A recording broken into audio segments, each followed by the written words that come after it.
Hello student, स्वागत है आप सभी का आज के सेशन में। कैसे हैं सभी लोग? तो बच्चे, आज हम पूरे हफ्ते भर की खबरों को रिवाइज करेंगे एमसीक्यू फॉर्म में। ठीक है, और कुछ नई खबरें भी आपको देखने को मिलेंगी, तो उसे हम लर्न करेंगे, याद करेंगे। ठीक है, चलिए स्टार्ट करेंगे पहले क्वेश्चन के साथ। सबसे पहला क्वेश्चन जो आपको पूछा है, ये पूछ रहा है कि 21वीं सीनियर राष्ट्रीय स्क्वैश चैंपियनशिप, इसमें पुरुष एकल का खिताब किसने जीता है? ये क्वेश्चन दोनों तरीके से आपको पूछा जाएगा। ये मेंस टाइटल, मेंस सिंगल के लिए आपका पूछा है, वुमेन सिंगल के लिए भी पूछा जा सकता है। ठीक है, मेंस सिंगल में जिन्होंने जीता है उनका नाम है वी सेंथिल कुमार। ठीक है, वी सेंथिल कुमार ये जो है स्क्वैश के खिलाड़ी है और इन्होंने इस बार जो है नेशनल चैंपियनशिप जीती है। फिर आपका वुमेन चैंपियनशिप, अगर वुमेन सिंगल टाइटल पूछा जाएगा तो आपको याद रखना है अनाहत सिंह का नाम। ठीक है, अनाहत सिंह और वी सेंथिल कुमार दोनों ने जो है अपने अपनी कैटेगरी में जो चैंपियनशिप है वो जीता है। ठीक है, और दोनों का बच्चे ये भी याद रखना है कि कौन से खेल के खिलाड़ी हैं, स्क्वैश के प्लेयर है दोनों ही। ठीक है, अगला है उर्जित पटेल को 3 वर्ष की अवधि के लिए किस अंतरराष्ट्रीय संस्थान का कार्यकारी निदेशक नियुक्त किया गया है? 3 वर्ष के लिए, 3 साल के लिए जो है आपका इनको इंटरनेशनल मॉनिटरी फंड यानी कि अंतरराष्ट्रीय मुद्रा कोष के कार्यकारी निदेशक के रूप में नियुक्त किया गया है। उर्जित पटेल को, अगर आप लोगों को नाम याद हो तो ये बच्चे आरबीआई के गवर्नर रह चुके हैं, रिजर्व बैंक ऑफ इंडिया के गवर्नर थे एक समय पे, अभी जो है आईएमएफ के कार्यकारी निदेशक के रूप में इन्हें चुना गया है। किस भारतीय राज्य के पर्यटन विभाग ने सबसे आकर्षक सोशल मीडिया अभियान के लिए पाटा गोल्ड अवार्ड 2025 से जीता है? तो यह है आपका केरला। हमने पहले भी इसकी चर्चा की थी अपने सेशन में कि केरला स्टेट के द्वारा ऑनलाइन जो कैंपेन चलाया गया है टूरिज्म को प्रमोट करने के लिए, बढ़ावा देने के लिए, वो बहुत ही ज्यादा अट्रैक्टिव है। उसको अलग अलग जगह जो है अलग अलग तरीके के पुरस्कारों से सम्मानित किया गया है। और ये बच्चे आपका जो है ये मीम आधारित डिजिटल अभियान था। ठीक है, मीम आधारित डिजिटल अभियान था, इसे जो है बहुत जगह सराहा गया है। तो इतना आपको याद रखना है कि पाटा गोल्ड अवार्ड 2025 में इन्होंने जीता है। सर्वोच्च न्यायालय के निर्देश के बाद आवारा कुत्तों के प्रबंधन के लिए विस्तृत रूपरेखा जारी करने वाला भारत का पहला राज्य कौन सा है? तो सुप्रीम कोर्ट का जो आदेश आया है उस आदेश को अपने स्टेट में इंप्लीमेंट करने वाला जो पहला स्टेट है वो है आपका राजस्थान। ठीक है, याद रखेंगे राजस्थान जो है पहला स्टेट है। अगला प्रश्न है आपका, ज्यूरिक में आयोजित डायमंड लीग फाइनल 2025 में पुरुषों की भाला फेंक स्पर्धा में नीरज चोपड़ा ने कौन सा स्थान हासिल किया है? तो नीरज चोपड़ा बच्चे यहाँ पे सेकंड आए हैं। ठीक है, नीरज चोपड़ा ने द्वितीय स्थान हासिल किया है। अगला है, हरियाणा की लाडो लक्ष्मी योजना के तहत पात्र महिलाओं को कितनी मासिक वित्तीय सहायता दी जाएगी? तो पहले इसमें 3 चीजें आपको याद रखनी है। स्कीम का नाम याद रखेंगे, हरियाणा की लाडो लक्ष्मी योजना है। स्टेट का नाम याद रखेंगे, हरियाणा है। ठीक है, और कितने रुपए जो है महीने में दिया जाएगा, यहाँ देखिए। Haryana government on Thursday fulfilled a major poll promise as Chief Minister Naib Singh Saini announced the rollout of the Lado Lakshmi Yojana from September 25, under which eligible women will be provided with the ₹2100 monthly assistance। ठीक है, याद रखना है कि 2100 रुपए महीने भर में जो है आपका जो पात्र महिलाएं होंगी उनको दिया जाएगा। इस योजना का नाम है लाडो लक्ष्मी योजना। अगला है बच्चे आपका, लुप्त प्राय भाषाओं के संरक्षण में लगी टोडा जनजाति मुख्यतः कहां पर स्थित है? अब यहाँ पे इस जनजाति के बारे में याद रखिएगा, नीलगिरी हिल्स बचे, ये है आपका तमिलनाडु में। नीलगिरी हिल्स तमिलनाडु में एक जनजाति पाई जाती है जिसे कहते हैं टोडा जनजाति। टोडा जनजाति जो है भारत सरकार के साथ में मिलकर के, भारत सरकार का एक कार्यक्रम है, अभी मैं आपको बताऊंगी। तो भारत सरकार के एक कार्यक्रम में जो है आपका टोडा जनजाति मिलकर के क्या कर रही है, जो लुप्त प्राय भाषाएं हैं उनको जो है आपका संरक्षित करने का, उनके संरक्षण में जो है आपका लगी हुई है। ठीक है, तो इस तरीके से आपको याद रखना है। इस प्रोग्राम का नाम है scheme for protection and preservation of endangered languages. ठीक है, ये जो है बच्चे गवर्नमेंट ऑफ इंडिया का इनिशिएटिव है। इसे 2013 में लॉन्च किया गया था और इसके तहत जो है जो भारतीय भाषाएं हैं जो कि खतरे में है उनको दोबारा से क्या किया जा रहा है, दोबारा से उनको एक तो संरक्षित करने का काम किया जा रहा है, उनको पुनर्जीवित करने का काम किया जा रहा है। तो ये आपका टोडा जनजाति। ठीक है, टोडा जनजाति भारत सरकार की इसमें हेल्प कर रही है। अगला है आपका, मेलापट के दौरान किए जाने वाले पारंपरिक लोक प्रदर्शन का नाम क्या है? पहले मेलापट त्योहार जो है ये आपका एक तरीके से बच्चे आपका फेस्टिवल है।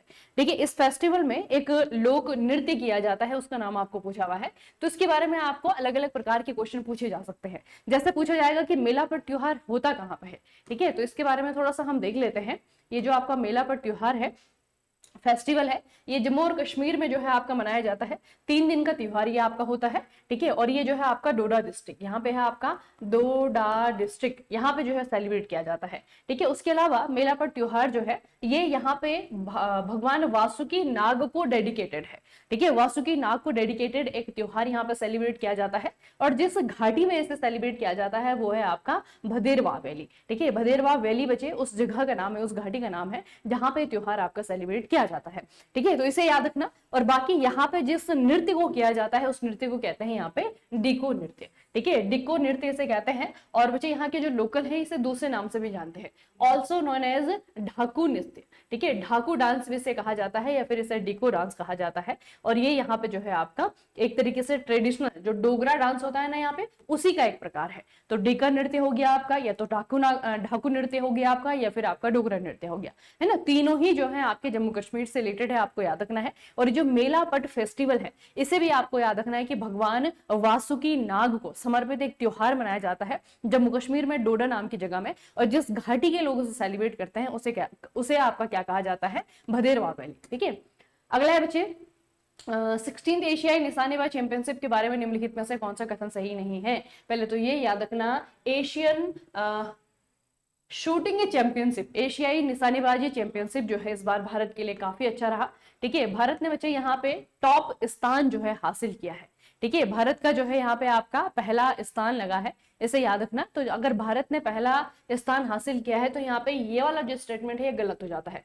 चीन पदक तालिका में पहले स्थान पर रहा, ये बात आपकी गलत है, बाकी तीनों ही बातें सही हैं। सबसे पहले है भारत ने 50 स्वर्ण पदक सहित टोटल 99 मेडल जीते हैं, बिल्कुल सही बात। चैंपियनशिप का मेजबान देश कजाकिस्तान रहा, यानी कि कजाकिस्तान के द्वारा होस्ट किया गया, ये भी सही बात। अंकुर मित्तल ने पुरुषों की डबल ट्रैप स्पर्धा में गोल्ड मेडल जीता, ये भी आपका बिल्कुल सही बात है, ठीक है। तो इस बार जो है आपका एक हिस्टोरिक माइलस्टोन रखते हुए भारतीय जो टीम है, शूटिंग टीम है, उन्होंने यहाँ पे हिस्ट्री क्रिएट किया है, ठीक है। और इस मेडल टैली में जो है भारत को पहला स्थान हासिल हुआ है, ठीक है। उसके अलावा जो है आपको ये भी पूछा जा सकता है कि टोटल कितने मेडल जीते हैं, तो टोटल जो है आपके 99 मेडल जीते हैं, ठीक है। उसमें से जो है आपके 50 क्या है, गोल्ड मेडल है, ठीक है। उसके अलावा बच्चे आपका ये थोड़ा याद रखना कि इंडिया के जो अंकुर मित्तल है, India's Ankur Mittal produced a world record shattering performance on the final day yesterday to clinch gold in the men's double trap event, ठीक है। तो उन्होंने जो है आपका वर्ल्ड रिकॉर्ड बनाते हुए अपनी कैटेगरी में गोल्ड मेडल भी भारत को दिलाया है, ठीक है। तो नाम याद रखना बच्चे अंकुर मित्तल का। टोटल जो है हमने 50 गोल्ड मेडल जीते और टोटल जो हमने मेडल जीते वो है आपके 99। और इस तरीके से हम जो है पहले नंबर पर है, जो होस्ट नेशन यानी कि कजाकिस्तान वो आपका दूसरे नंबर पर रहा, और चाइना जो है आपका वो तीसरे नंबर पर रहा, ठीक है। इंपॉर्टेंट है। आदिवाणी क्या है, What is आदिवाणी? आदिवाणी क्या है? तो आदिवाणी क्या है बच्चे? India first AI power translator for tribal languages, आदिवासी भाषाओं के लिए भारत का पहला AI संचालित अनुवादक है, ठीक है। सिर्फ इसका जो ट्रांसलेटर का इस्तेमाल किया जाएगा, इसमें सिर्फ आपकी जो ट्राइबल लैंग्वेजेस होंगी वो इसमें आएंगी, ठीक है। अभी क्या है बच्चे, ये डेवलप हो रहा है, ठीक है, इनिशियल स्टेज में है। तो ऐसा नहीं कि जितनी भी भारत में ट्राइबल लैंग्वेजेस हैं सारी की सारी अभी इसके अंदर ट्रांसलेट हो रही हैं, है ना। ये धीरे धीरे धीरे धीरे जो है आपका रीजन टू रीजन डेवलप होगा, अलग अलग जगह की भाषाओं को जो है इसमें आपका इंक्लूड किया जाएगा। तो इसके बारे में थोड़ा सा हम पढ़ लेते हैं कौन कर रहा है ये काम। तो इसके बारे में आपको और क्वेश्चन जो है पूछे जा सकते हैं। सबसे पहले बच्चे, ए पार्ट ऑफ जनजातीय गौरव वर्ष, ये 2025 जो है भारत सरकार के द्वारा जनजातीय गौरव वर्ष के रूप में सेलिब्रेट किया जा रहा है, ठीक है। पूरे साल भर जो है आपका जो ट्राइबल ग्रुप्स है अलग अलग स्टेट में पाए जाते हैं, उनके द्वारा जो है आपका एक तरीके से ये सेलिब्रेशन किया जा रहा है, ठीक है। तो इसमें बच्चे आपका क्या है, मिनिस्ट्री ऑफ ट्राइबल अफेयर्स जो है आपका, इन्होंने एक AI पावर्ड ट्रांसलेटर जो है आपका ट्राइबल लैंग्वेजेस के लिए ये लॉन्च किया है। टाइटल आदिवाणी, आदिवाणी नाम है इसका। The platform in its beta version support Santhali, Bhil, Mundari, Gondi languages, ठीक है। तो अभी ये स्टार्टिंग में जो है इन भाषाओं को क्या कर रहा है, सपोर्ट कर रहा है। The next phase of the project aims to include more languages like Kui और गारो, ठीक है। अब क्या है कि जो इसका बीटा वर्जन है, इनिशियल जो वर्जन है, इसमें जो है ये भाषाओं को ये सपोर्ट कर रहा है। अभी जो आने वाला प्रोजेक्ट जो है आपका इस मिनिस्ट्री का है, उसमें क्या किया जाएगा, जो हमारे नॉर्थ ईस्ट में बच्चे आपकी लैंग्वेजेस हैं गारो और कुई, ठीक है, इन दोनों को भी जो है इसके लिए जो है आपका इसमें ऐड किया जाएगा। अब यहाँ पे जो मिनिस्ट्री है वो तो खैर है ही, लेकिन मिनिस्ट्री के अलावा कोई एक पर्टिकुलर इंस्टीट्यूट है या फिर आपका पर्टिकुलर ऑर्गेनाइजेशन है जो कि इस एआई से लेस इस टूल को बनाने के लिए जो है आपका भारत सरकार की मदद कर रहा है। तो इसमें बच्चे आपको याद रखना है, the app which is available on Play Store as well as dedicated web portal has been developed by the consortium of premier institution led by the IIT Delhi. ठीक है, तो सबसे पहले जो है आपका आईआईटी दिल्ली इसमें लगा हुआ है, कंप्राइजिंग ऑफ आईआईटी हैदराबाद इसमें आपका लगा हुआ है, बिट्स पिलानी है, आईआईटी नवा रायपुर है, in collaboration with the tribal research institute TRI इसमें आपका है, इन झारखंड, ओडिशा है, मध्य प्रदेश है, छत्तीसगढ़ है और आपका मेघालय है। तो बेसिकली उन स्टेट में जहां पर की ट्राइबल पॉपुलेशन बहुत ज्यादा है, जहां पर की बहुत ज्यादा पॉपुलेशन के द्वारा कोई ट्राइबल लैंग्वेजेस बोली जाती हैं, उन राज्यों की जो टीआरआईज है, टीआरआई यानी कि ट्राइबल रिसर्च इंस्टीट्यूट है, उनके साथ में मिलकर के आईआईटी दिल्ली हो गया आपका, आईआईटी हैदराबाद हो गया आपका, बिट्स पिलानी हो गया, इन सब के आईआईटी रायपुर हो गया है ना, तो इनके द्वारा क्या किया जा रहा है, ये ऐप डेवलप किया जा रहा है। ठीक है, तो इसमें बच्चे आपको याद रखना है कि इनिशियली संथाली है, भील है, मुंदरी है, गौंडी है, ये भाषाएं जो है इसमें आपके इंक्लूड है। ठीक है, सेकंड प्रोजेक्ट में जो है इसमें आपके कोई भाषा और गारो जो है उसको इंक्लूड किया जाएगा। एफओ खाद्य मूल्य सूचकांक का आधार वर्ष क्या है? ये क्वेश्चन जो बना है इसका बेस बच्चे ये न्यूज है, अभी रिसेंटली क्या हुआ था, फूड और एग्रीकल्चर ऑर्गेनाइजेशन यानी कि FAO, ठीक है, इन्होंने क्या कहा, जो फूड प्राइस इंडेक्स है globally, global food price commodity prices rose for the second month in a row in July 2025, कि हमारे जो फूड प्राइस इंडेक्स है ये जो है बढ़ रहा है। ठीक है, जून में भी बढ़ा था, जुलाई में भी आपका बढ़ा है। ठीक है, तो इस कारण से थोड़ा सा आपका चर्चाओं में रहा है। तो ये बच्चे जो आपका फूड प्राइस इंडेक्स है ना, इसमें जो है आपका जब प्राइस लिया जाता है किसी भी खाद्य पदार्थ का, फूड का, भोजन का, उसका एक आधार वर्ष माना जाता है। ठीक है, तो उसका जो बेस ईयर है, आधार वर्ष है, वो कौन से साल को माना जाता है, ये है आपका 2014-16।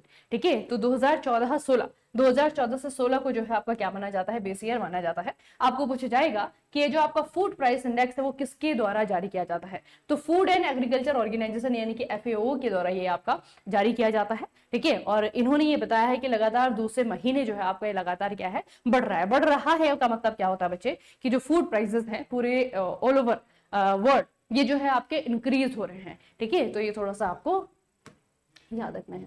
अगला है, महाराष्ट्र में कार्यान्वित दिशा अभियान का मुख्य उद्देश्य क्या है? पहले तो ये याद रखेंगे कि दिशा अभियान जो है आपका महाराष्ट्र सरकार चला रही है। ठीक है, और महाराष्ट्र सरकार इसके तहत कर क्या रही है, क्या कर रही है, तो बौद्धिक अक्षमता वाले छात्रों के लिए समान और गुणवत्तापूर्ण शिक्षा प्रदान करना।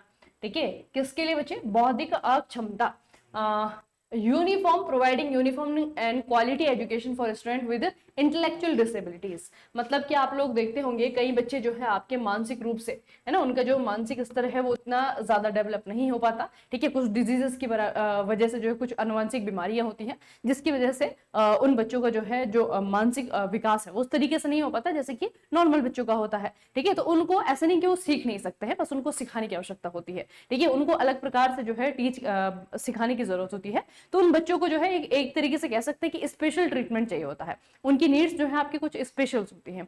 ठीक है, तो उस तरीके के बच्चों के लिए जो है आपका समान और गुणवत्तापूर्ण शिक्षा प्रदान करने के लिए दिशा अभियान चलाया गया है महाराष्ट्र सरकार के द्वारा। ठीक है, याद रखना बच्चे।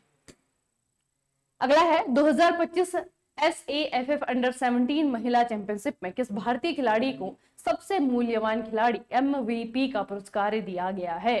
तो ये बच्चे जो आपका महिला चैंपियनशिप है ये फुटबॉल की बात हो रही है। ठीक है, फुटबॉल में सिक्किम की अभिस्ता बसनेत है, इनका नाम याद रखना, अभिस्ता बसनेत है, इनको सबसे मूल्यवान खिलाड़ी MVP का पुरस्कार दिया गया है। ठीक है, अगला है आपका, हाल ही में खबरों में रहा तियानजिन घोषणा पत्र किससे संबंधित है? अभी हमने लास्ट वीक ही तियानजिन नाम का जो शब्द है ये जो है हमने पढ़ा है। तियानजिन बच्चे आपके चाइना में एक जगह है, अगर आपको याद आ रहा हो अपने दिमाग पे थोड़ा सा जोर डालिए कि ये जो तियानजिन नाम की जगह है ये क्यों हमने पढ़ी थी। तियानजिन हमने इसलिए पढ़ा था क्योंकि इस बार का जो SCO का शिखर सम्मेलन है वो तियानजिन में हुआ है। तियानजिन यानी कि कहाँ पे, ये चाइना में हुआ है। तो संघाई सहयोग संगठन SCO शिखर सम्मेलन जिसमें कि आतंकवाद और एक तरफा प्रतिबंधों की निंदा की गई थी। ठीक है, तो ये किस चीज से रिलेटेड है, ये आतंकवाद से रिलेटेड है। ये किस चीज से रिलेटेड है, ये जो है आपका आतंकवाद की निंदा करने से रिलेटेड है। मतलब बेसिकली आपको ये याद रखना है कि टेररिज्म से रिलेटेड है। ठीक है, और दूसरा जो है आपका यूनिलेटरल सैंक्शन से रिलेटेड है। ठीक है, इतना याद रखना कि तियानजिन घोषणा पत्र किस चीज से रिलेटेड है? देखिए बच्चे, Tianjin declaration is the concluding document of the 25th Shanghai cooperation organisation summit held in Tianjin, China in September 2025. The declaration is related to global security, counter-terrorism and economic cooperation, reflecting the shared vision of SCO member state. ठीक है, तो basically इसमें जो आपका main topic है जिसको एक तरीके से टैकल करने की कोशिश की गई है या फिर जिसको हाईलाइट किया गया है वो है आपका टेररिज्म। ठीक है, और टेररिज्म के कारण जो है आपका जो ग्लोबल एक तरीके से थ्रेट है सारी कंट्रीज के लिए, है ना, ग्लोबल सिक्योरिटी का जो है आपका एक थ्रेट है। तो याद रखना है कि टेररिज्म से रिलेटेड आपका तियानजिन घोषणा पत्र है। ठीक है, इसमें बच्चे आपका ये भी याद रखना है कि जो SCO है, संघाई सहयोग संगठन है, इसका जो 2025 का शिखर सम्मेलन हुआ है वो चाइना के तियानजिन में हुआ है। ठीक है, ये भी याद रखना। अगला बच्चे, रेमंड मैग्सेसे पुरस्कार 2025 के संबंध में निम्नलिखित कथनों पर विचार करें। एजुकेट गर्ल्स यह पुरस्कार प्राप्त करने वाला पहला भारतीय संगठन बन गया है। बिल्कुल सही बात। इस पुरस्कार को अक्सर एशिया का नोबेल भी कहा जाता है, ये भी आपका सही बात है। ये पुरस्कार 1958 में सबसे पहले विनोबा भावे को दिया गया था, ये भी आपका बिल्कुल सही बात है। तो इसका मतलब है नंबर 1 सही है, नंबर 2 सही है, नंबर 3 सही है। तो 1, 2 और 3 तीनों ही बातें सही हैं। इसमें से सबसे इंपॉर्टेंट बात कौन सी है याद रखने वाली? यह बच्चे एजुकेट गर्ल्स यह पुरस्कार प्राप्त करने वाला पहला भारतीय संगठन बन गया है। इससे पहले ऐसा नहीं कि इंडियन ने जीता नहीं है, लेकिन इंडियन ने हमेशा इसे इंडिविजुअली जीता है, कभी भी किसी ऑर्गेनाइजेशन ने नहीं जीता है। ठीक है, तो इस बार जो है आपका 2025 में एशिया का नोबेल कहे जाने वाला यानी कि रेमंड मैग्सेसे पुरस्कार जो है आपका ये जीता है आपका एजुकेट गर्ल्स ने। अब इसके बारे में थोड़ा सा आपको पता होना चाहिए कि एजुकेट गर्ल्स जो फाउंडेशन है, नाम से समझ में आ रहा होगा कि महिलाओं की, लड़कियों की शिक्षा के लिए काम करता है, लेकिन किसने बनाया है, कहां पे बनाया है, इसके बारे में थोड़ा सा याद रखना। The foundation started in Rajasthan was founded in 2007 by the Safina Hussain. ठीक है, नाम याद रखना बच्चे पर्सनालिटी का, सफीना हुसैन नाम है। 2007 में इन्होंने राजस्थान में ये फाउंडेशन स्टार्ट किया था। ठीक है, और बाकी जो है बच्चे इसमें बाकी जो आपके लोग हैं जैसे मालदीव से हैं, ठीक है, एनवायरमेंटल वर्क के लिए जो है इनको मिला है ना, साहिना अली हो गई, आपके फ्लेवियानो अंतोनियो ये जो है आपके फिलीपींस से हुए। तो बाकी विनर का नाम आपको याद रखने की जरूरत नहीं है, बस इतना याद रखना 2007 में राजस्थान से इस फाउंडेशन की शुरुआत हुई थी और सफीना हुसैन के द्वारा ये आपका बनाया गया है। ठीक है, अगला है तिरुपति शहरी विकास प्राधिकरण टूडा के द्वारा शुरू किया गया ऑपरेशन स्वर्ण आंध्र प्रदेश में किस नदी का पुनरुद्धार करने के लिए किया गया है? तो ऑपरेशन स्वर्ण का संबंध आंध्र प्रदेश की सरकार से है और ये जो आपका इन्होंने किया है ये एक नदी को पुनर्जीवित करने के लिए किया है। नदी का नाम है स्वर्णमुखी। ठीक है, स्वर्णमुखी नाम की नदी है, ये आपकी जो है कहाँ पे बहती है? आंध्र प्रदेश में बहती है। इस नदी को जो है आपका दोबारा से स्टार्ट करने के लिए क्या किया जा रहा है? ये ऑपरेशन स्वर्ण चलाया जा रहा है। अच्छा, रमन अनुसंधान संस्थान के वैज्ञानिकों के द्वारा हाल ही में प्रस्तावित प्रत्यूष क्या है? अगर आपको याद हो साइंस एंड टेक्नोलॉजी की न्यूज में हमने ये पढ़ा था, तो ये प्रत्यूष क्या है, जिसे कि इस इंस्टीट्यूट के द्वारा जो है बनाया गया है। आपको अगर याद हो बच्चे तो इट इज अ रेडियोमीटर। ठीक है, ये एक रेडियोमीटर है in lunar orbit to study the cosmic dawn. ठीक है, मैंने आपको बताया था कि जब दुनिया की शुरुआत हुई थी उस समय कॉस्मिक रेज जो जनरेट हुई थी उन चीजों का अध्ययन करने के लिए जो है प्रत्यूष एक रेडियोमीटर है। ठीक है, ये आपका बनाया गया है। किसने बनाया है? रमन अनुसंधान संस्थान के द्वारा के साइंटिस्ट के द्वारा इसे बनाया गया है। अगला है बच्चे, वायु गुणवत्ता जीवन सूचकांक AQLI 2025 रिपोर्ट के संबंध में निम्नलिखित कथनों पर विचार करिए। सबसे पहले है दिल्ली NCR भारत में सबसे ज्यादा प्रभावित क्षेत्र है। फिर है वायु प्रदूषण भारत की औसत जीवन प्रत्याशा को 3.5 वर्ष कम कर देगा। दोनों ही बातें सही हैं, दोनों ही बातें जो है कंसर्न के लिए भी हैं। ठीक है, निंदनीय है, चिंतनीय है और साथ में जो है आपका सही भी है। ठीक है, तो पहली बात यह कि दिल्ली सिर्फ भारत में ही नहीं, ये वर्स्ट जगह है इस रिपोर्ट के अकॉर्डिंग पूरे दुनिया भर में। ठीक है, दिल्ली NCR। उसके बाद में बचे आपका एयर पॉल्यूशन भारत में जितना हो रहा है उसके कारण भारत के लोगों के जो जीवन प्रत्याशा है, जो लाइफ एक्सपेक्टेंसी है, वो कम हो जाएगी लगभग 3.5 ईयर्स। ठीक है, 3 साल पहले ही लोग चले जाएंगे, मतलब अगर उन्हें जाना होगा 3 साल बाद, लेकिन सिर्फ एयर पॉल्यूशन के कारण, एयर क्वालिटी खराब होने के कारण यहाँ के लोग जो है 3 साल पहले ही, 3.5 साल पहले ही खत्म हो जाएंगे। ठीक है, तो वो जो है इस रिपोर्ट के द्वारा बताया गया है। अच्छा, इस रिपोर्ट पर कुछ और चीजें हैं जो हमें याद रखनी है। सबसे पहले AQLI report underlines that South Asia is the most polluted region globally. ठीक है, पूरे दुनिया भर में साउथ एशिया जो है सबसे पॉल्यूटेड रीजन है, क्षेत्र है। ठीक है, with PM 2.5 concentration rising 2.8% in 2023 after a brief dip in 2022। ठीक है, कि 2023 में जो हमारा पीएम रहा वो 2.8% से बढ़ गया है।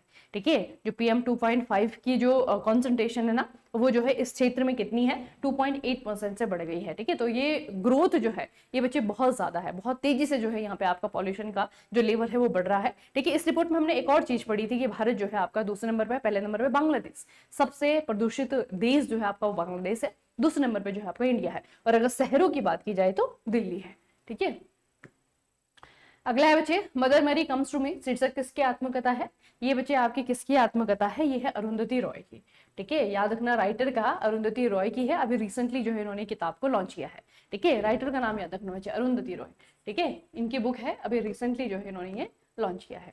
अगला है फुजोरा ग्लोबल सुपर स्टार्स शतरंज टूर्नामेंट 2025 किसने जीता है? तो ये भारत के एक चेस चैंपियन है, प्रणव वेंकटेश इनका नाम है, इन्होंने जीत लिया है। ठीक है, प्रणव वेंकटेश।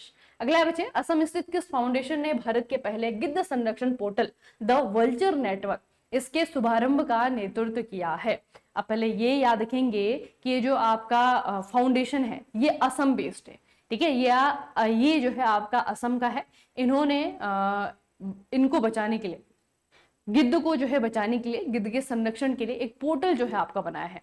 ठीक है, तो ये जो पोर्टल है बच्चे ये बनाया गया है वी फाउंडेशन इंडिया के द्वारा। ठीक है, ये बनाया गया है वी फाउंडेशन इंडिया के द्वारा, और ये जो आपका फाउंडेशन है फिर ऑर्गेनाइजेशन है वो आपका असम बेस्ड है। ठीक है, असम का है, इनके द्वारा पहला गिद्ध संरक्षण portal the vulture network create किया गया है, बनाया गया है। अगला है आपका, भारत में डिजिपिन डिजिटल एड्रेसिंग सिस्टम चालू करने के लिए किस कंपनी ने डाक विभाग के साथ में साझेदारी की है? ये है आपका इंडियन डाक सिस्टम। ठीक है, ये कौन सी कंपनी है जिन्होंने की ये काम किया है? तो ये बच्चे आपका मैप माई इंडिया, मैप माई इंडिया। ठीक है, मैप माई इंडिया ने क्या किया है, एग्रीमेंट किया है भारत का जो पोस्टल डिपार्टमेंट है, डाक विभाग है, उनके साथ में क्या करने के लिए, डिजिपिन। ठीक है, डिजिपिन ये जो है आपका डेवलप करने के लिए। अगला है, नुआखाई फेस्टिवल कहाँ पे मनाया जाता है? तो ये मनाया जाता है आपका उड़ीसा में। ठीक है, उड़ीसा में मनाया जाता है बच्चे आपका नुआखाई फेस्टिवल। अगला है आपका, महिलाओं के स्वरोजगार के लिए वित्तीय सहायता प्रदान करने के लिए किस भारतीय राज्य ने मुख्यमंत्री महिला रोजगार योजना को मंजूरी दे दी है? तो ये है आपका बिहार। ठीक है, बिहार में इलेक्शन होने वाले हैं, हमने इससे रिलेटेड पहले भी जो है आपकी न्यूज पढ़ी थी, है ना। तो अब जो है सेंट्रल गवर्नमेंट, स्टेट गवर्नमेंट लग गई हैं जो है लोगों को खुश करने में, तो बहुत सारी योजनाएं आपको देखने को मिलेंगी, बहुत सारी इनिशिएटिव आपको देखने को मिलेंगी। बिहार से रिलेटेड बहुत सारी घोषणाएं केंद्र सरकार भी कर रहा है, राज्य सरकार भी लगी हुई है ना। तो ये जो है बच्चे आपका बिहार के सरकार ने क्या किया है, मुख्यमंत्री महिला रोजगार योजना।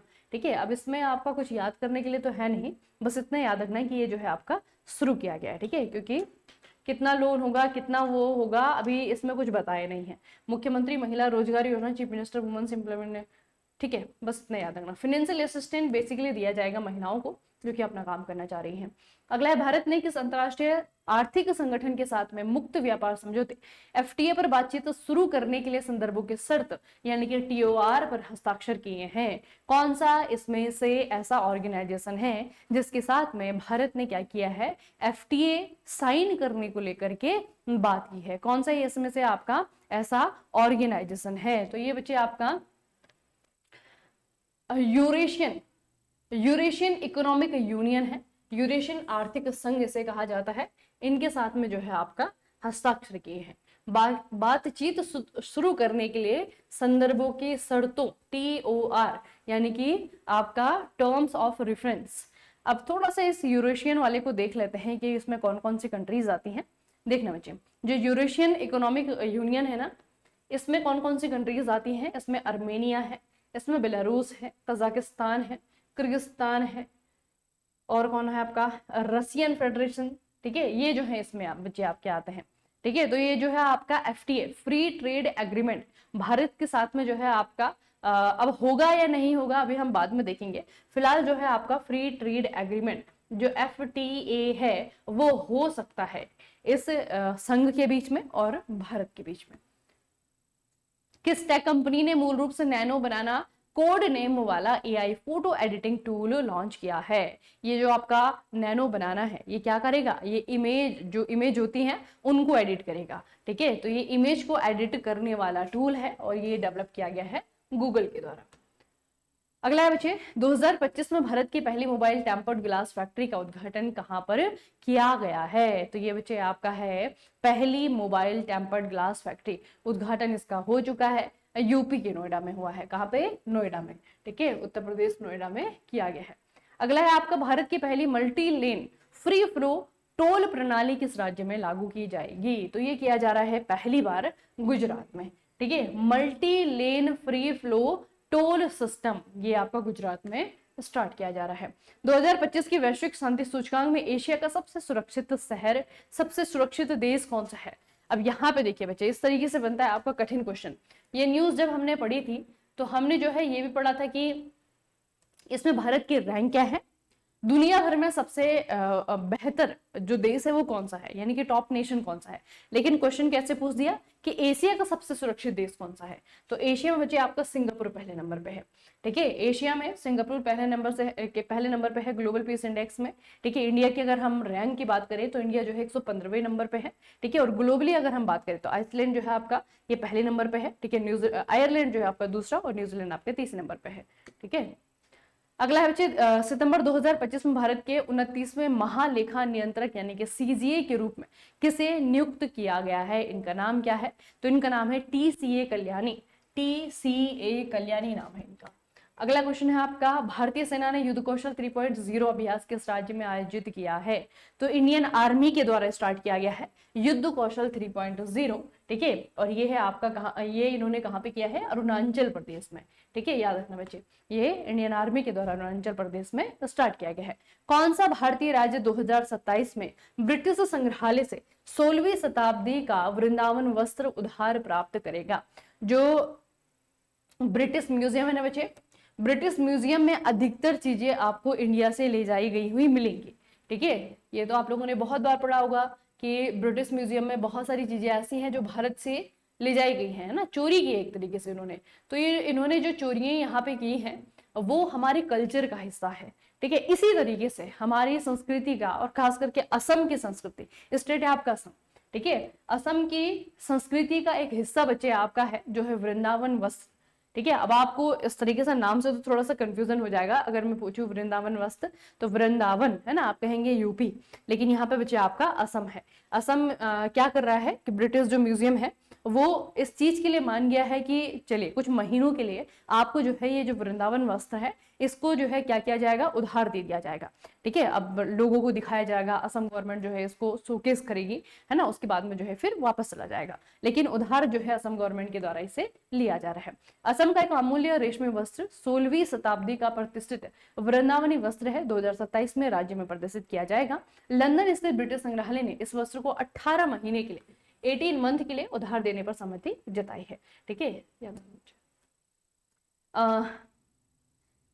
25वां संघाई सहयोग संगठन शिखर सम्मेलन 2025 कहां पर आयोजित हुआ जिसमें प्रधानमंत्री नरेंद्र मोदी के द्वारा भाग लिया गया? तो देखिए बच्चे, सिर्फ शहर का नाम दिया है, तियानजिन। ठीक है, तियानजिन किधर?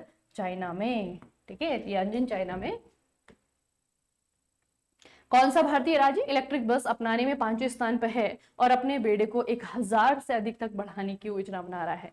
इलेक्ट्रिक बस के लिए हमने देखा था मोबिलिटी इंडेक्स जारी किया गया है, किसके द्वारा? नीति आयोग के द्वारा। और इसमें हमने देखा था कि सबसे ज्यादा जो ई बस है, इलेक्ट्रिक बस है, वो किसके पास में है? वो है आपकी दिल्ली के पास में। ठीक है, इसमें पहले 2 से तीसरे नंबर सभी को देख लेते हैं हम। सबसे ज्यादा जो है आपके दिल्ली के पास में लगभग 3000, फिर महाराष्ट्र के पास में लगभग 3200। ठीक है, कर्नाटक के पास में 2200, आपकी यूपी है, यूपी आपका 8500, कितने हो गए? 4। 5वें नंबर पे जो है आपका उड़ीसा है 450 के साथ। ठीक है, उड़ीसा जो है आपका 450 बसेस के साथ में 5वें नंबर पे है। और उड़ीसा ने जो है आपका इस वाली रैंकिंग में अपने जो पड़ोसी स्टेट है वेस्ट बंगाल उसको पीछे छोड़ दिया है। ठीक है, तो याद रखना बच्चे, दिल्ली, महाराष्ट्र, कर्नाटका, स्टेट में पूछेगा तो महाराष्ट्र के पास में सबसे ज्यादा है, ओवरऑल पूछेगा तो दिल्ली के पास में सबसे ज्यादा है। ठीक है, अगला है आपका the Chola tigers the Avengers of Somnath, इसके लेखक कौन हैं? The Chola tigers. बहुत फेमस राइटर हैं, अधिकतर जो है इस तरीके से किताबें लिखते हैं, ठीक है। इनका नाम है अमीश त्रिपाठी और बहुत पॉपुलर राइटर भी हैं, फेमस भी हैं, पॉपुलर भी हैं, किताबें भी अच्छी लिखते हैं, ठीक है। द चोला टाइगर्स जो है इनकी कहानी। अगला है, प्रधानमंत्री मोदी और सिंगापुर के प्रधानमंत्री लॉरेंस वोंग ने JN portal PSC Mumbai terminal phase 2 का वर्चुअल उद्घाटन किया है। इस टर्मिनल की खासियत क्या है? ये टर्मिनल की खासियत क्या है जिसे कि इनोग्रेट किया गया है प्रधानमंत्री नरेंद्र मोदी और दूसरे जो है आपके सिंगापुर के प्रधानमंत्री लॉरेंस वोंग ने इसकी खासियत पूछी है। तो it is 100% renewable energy terminal, ठीक है। इसकी खासियत यह है कि ये 100% नवीकरणीय ऊर्जा से चलने वाला टर्मिनल है, ठीक है। अगला है आपका, हाल ही में भारत के किस वन्यजीव अभ्यारण्य को देश का सबसे नया बाघ अभ्यारण्य बनने के लिए NTCA की मंजूरी दे दी गई है? इसे भी याद रखना बच्चे, ये है आपका डेब्रीगढ़ वन्यजीव अभ्यारण्य उड़ीसा में है, ठीक है। डेब्रीगढ़ वन्यजीव अभ्यारण्य उड़ीसा में है और अभी जो है आपका ये क्या बनने वाला है? ये जो है आपका भारत का नया बाघ अभ्यारण्य यानी कि टाइगर रिजर्व बनने वाला है। अभी मंजूरी मिली है, बना नहीं है, मंजूरी मिल गई है तो किस दिन बन भी जाएगा आराम से, है ना। बस हमें नाम याद रखना है, देवरीगढ़ वन्यजीव अभ्यारण्य। एक बच्चा डिब्रूगढ़ अलग है, ये आपका देवरीगढ़ है। अगला है, छठी अनुसूची के अंतर्गत कौन सी जनजातीय परिषद अपने भूमि अभिलेखों का पूर्ण डिजिटलाइजेशन करने वाली पहली परिषद बन गई है? कौन सी जनजातीय परिषद है जिसने ये काम किया है? तो ये बच्चे आपकी कौन सी जनजातीय परिषद है? ये है आपका बोडोलैंड, ठीक है। बोडोलैंड जो है बच्चे आपका क्षेत्र है असम में, बोडोलैंड प्रादेशिक क्षेत्र असम में आता है। इनके द्वारा किया गया है, इनके द्वारा अपनी भूमि जो लैंड रिकॉर्ड्स हैं उनको पूरी तरीके से उन्होंने डिजिटलाइज कर दिया है और ऐसा करने वाला ये जो है पहली प्रादेशिक क्षेत्र है, ठीक है। बोडोलैंड याद रखना कहाँ पे? असम में। चलिए बच्चे, तो आज का सेशन हम यहीं पे समाप्त करेंगे, ठीक है। सारी न्यूज अधिकतर जो है, हाँ, जो न्यूज हमने पहले पढ़ी हुई थी उनको तो आप लोग याद रखेंगे ही रखेंगे, जो नई न्यूज मैंने आपको बताई है उनको भी याद रखेंगे। उसके अलावा मेक इट इजी सिविल, अगर आप सिविल वाले बच्चे हैं तो मेक इट इजी सिविल पे बच्चे आप हमारे एप्लीकेशन को जरूर विजिट करिएगा। अभी जो आपका अपकमिंग एग्जाम है किस चीज का? SSC JEE 2025 का, इसकी कंप्लीट प्रिपरेशन जो है वहां पे आपको करवाई जा रही है, ठीक है। उस चीज को एक बार जरूर विजिट करिएगा, जरूर जो है उसके अंदर का जो कंटेंट है उसे देखिएगा, ठीक है। और उसके अलावा इस कोर्स की जो खासियत है वो ये है बच्चे कि यहाँ पे आपका लाइव प्लस रिकॉर्डेड बैच है, ठीक है। टेक्निकल की जो क्लासेस है वो आपकी लाइव है, नॉन टेक्निकल भी आपको दिया जा रहा है साथ में, नॉन टेक्निकल की जो क्लासेस है वो आपकी रिकॉर्डेड है, ठीक है। तो एक बार जरूर जो है मेक इट इजी सिविल जो है आप लोग विजिट करिएगा। जो मैकेनिकल वाले बच्चे हैं आपको पता है मेक इट इजी मैकेनिकल पे आपको जाना है, SSC JEE 2025 का बैच आपको वहाँ पे मिल जाएगा बहुत ही आसानी से, ठीक है। चलिए फिर बच्चे मिलते हैं फिर नेक्स्ट सेशन में सोमवार को, तब तक के लिए पढ़ते रहिए, बढ़ते रहिए, अपना खूब सारा ख्याल रखिएगा। आप सभी का बहुत बहुत धन्यवाद।